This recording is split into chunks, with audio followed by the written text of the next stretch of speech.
Good afternoon, and I hope that you've been enjoying this new week.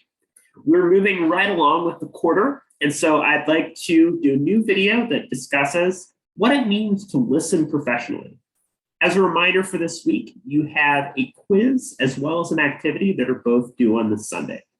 Thank you for sending and completing your listening assessment activity. I look forward to getting your grades and feedback on those by the end of this week. So let's go ahead and get started talking about this new point of discussion on what it means to listen professionally. Our goals this week are to understand what listening professionally means, also to understand how professional listening can be applied and used in the workplace, and lastly, the importance of culture and the way that listening for a diverse culture and set of experiences is a crucial skill when we think about our own professional lives and development. For many of us, we're currently working part-time or juggling things like school and a lot of professional work together. So hopefully this week's applications are useful for you as you think about ways to improve upon your own listening and to create a good listening background for your own life and career. So let's start by posing the question, what does it mean to listen professionally? Listening professionally covers a lot of different parts. For instance, it means developing skills to become a professional or a skilled listener, somebody that's capable of managing and dealing with listening in a good way. For instance, as somebody transitions into a more supervisor or managerial role, well, it's in the title.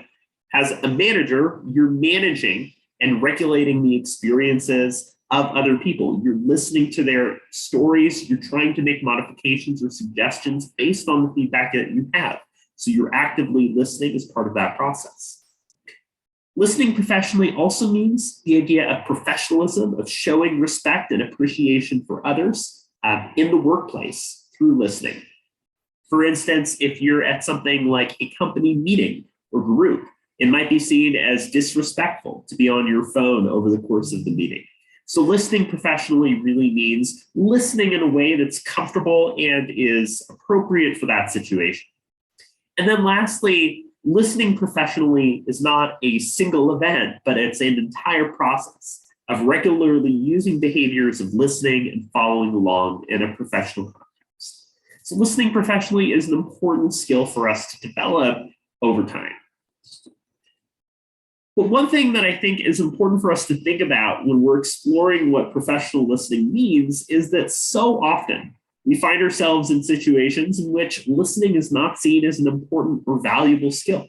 And that's something, of course, that in this class, I hope we've been able to explore in a little bit more detail. There's a few reasons why a lot of professional contexts might not see listening as especially important. One of them being, as we've brought up before, that listening can be difficult to measure. We can't put listening on a scale of 1 to 100 and say, we're at an 80. Now we need to be on an 85 in our listening. And if we do that, our profits will go up, right? It's difficult for us to see listening as an important thing. It's also challenging to put listening into a cause or effect relationship. If you flip a switch, the light turns off. But you can't measure that so easily by saying, if I listen, then our company is going to do better. Listening can be tangible and really useful, but it's a lot harder to trace its benefits.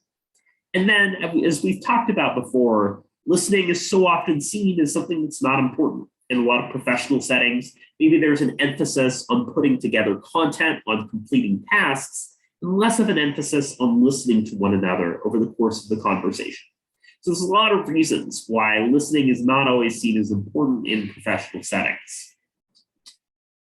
So I want to start by looking at the first of two articles that I've assigned for this week that are both shorter pieces, but I think are both able to get at the importance of listening in these applied and professional fields in different ways. First is the work of Jan Flynn and her co-authors. Flynn is an associate professor at George College and State University, and is somebody that's been able to focus on the importance and application of listening to professional life.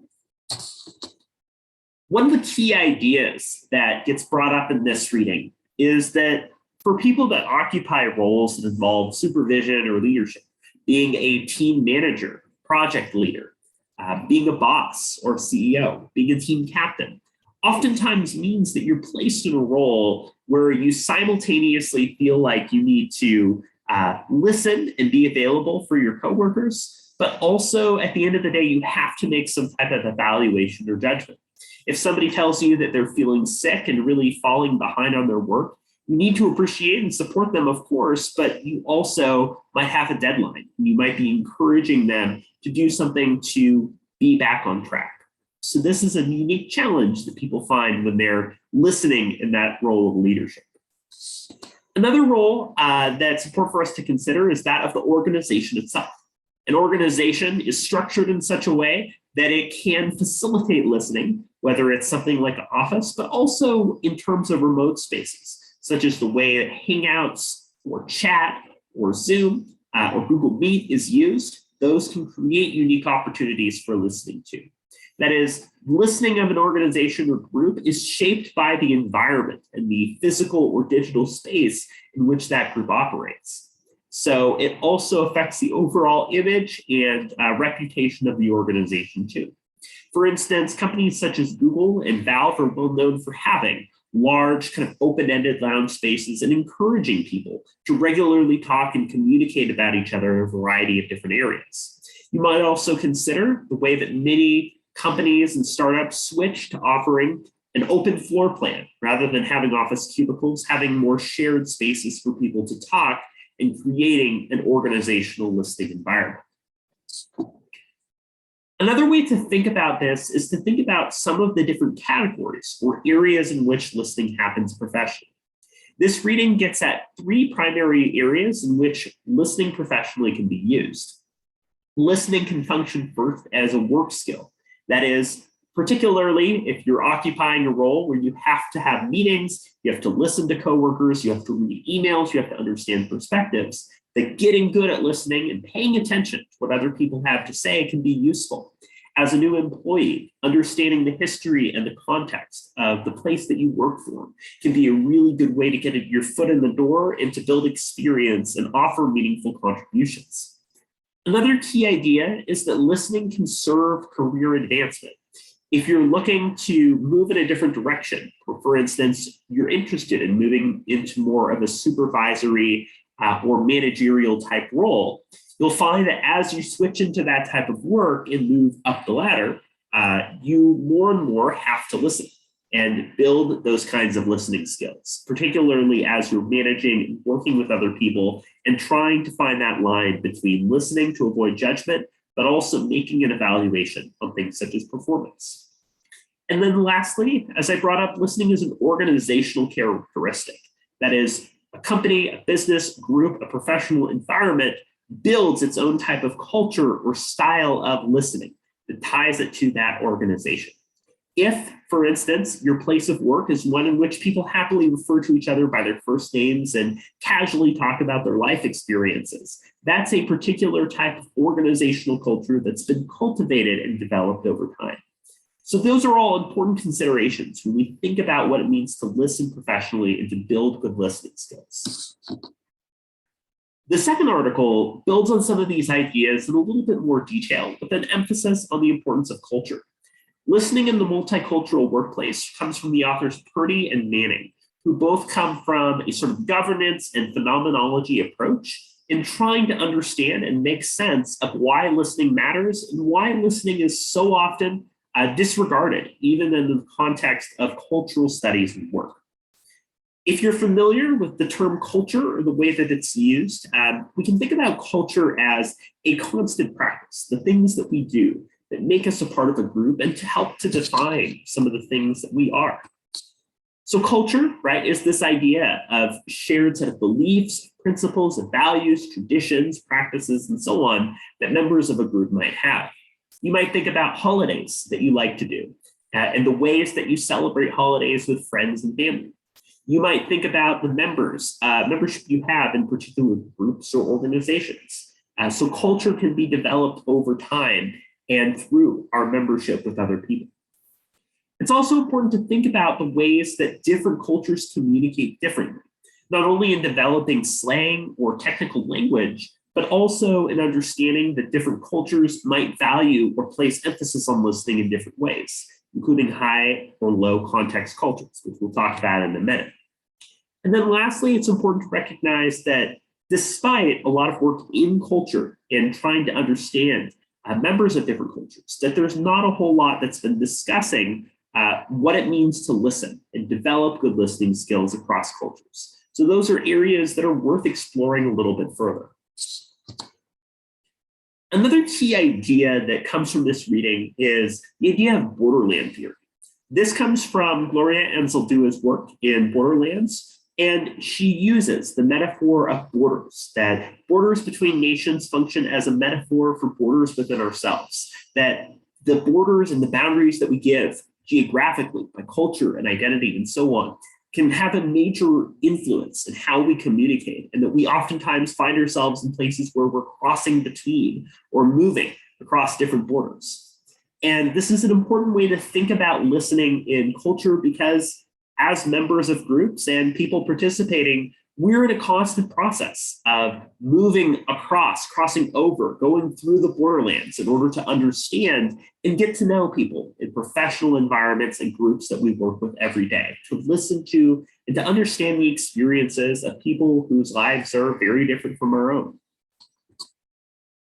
As I mentioned earlier, another key idea here is the idea of context. So you could think about context as a spectrum. Low context cultures are generally cultures that value direct, clear communication, that you say what you mean. For instance, in cultures like the United States, if you don't want to do something, you say no. Whereas in more high context cultures, again, there's an emphasis on more subtext and subtlety. I mentioned some of these ideas earlier, but I think it's useful for us to understand and apply them to the role of listening across cultures too. In particular, because in a high context culture, there's more focus on the listener themselves, because there's a lot of subtlety and nonverbal cues and signals, and because high context cultures tend to focus on more collectivist and group styles of communication, it generally means that listeners are in charge of or responsible for picking up on those subtle cues and really trying to understand the message. But in a low context culture, there's a lot more focus on the speaker and the communicator themselves really presenting themselves in a clear way. That is, if a message is not understood in a low context culture, it's because the speaker themselves messed up or didn't communicate clearly. So the burden and the onus falls differently depending on context. And one of the last things to consider for this week is that when we engage within listening across different cultures, there's a lot of things to really be cognizant of. One of them is this idea of intercultural communication, which is a class we offer at EOU. And that's the idea that we need to communicate across different cultures every day, that we communicate with people from really different backgrounds than us, and that depending on the culture or group that we work with, the listening that we're going to have and engage in is going to be very different. That especially if we are working with members of a different culture for whom context is very important, and picking up on those subtle elements of communication matters, that's an important thing for us to think about in our own communication style. Another thing the authors emphasize is the importance of self-awareness. And self-awareness deals with the idea that we need to think about our own culture and the ways that our own social perspective and identity have shaped the ways that we've approached issues. If you see yourself as somebody that is very direct and very explicit in your communication, you might start to think about how your nonverbal communication is impacting how people understand your message. And again, as I mentioned before, listening across different cultures, the ways that members of different cultures choose to listen differently is oftentimes under-discussed. It's something we can explore in a lot more detail. It's something that helps us to better make sense of the ways that different cultures interact with one another. So to wrap up some of the core ideas that came up from this week, we've talked about the importance of applying listening to professional situations, again, including work that you might be involved in. Professional listening, of course, can be really useful for us in terms of our career and life goals. It gives us a vocabulary and a way of engaging in these kinds of issues.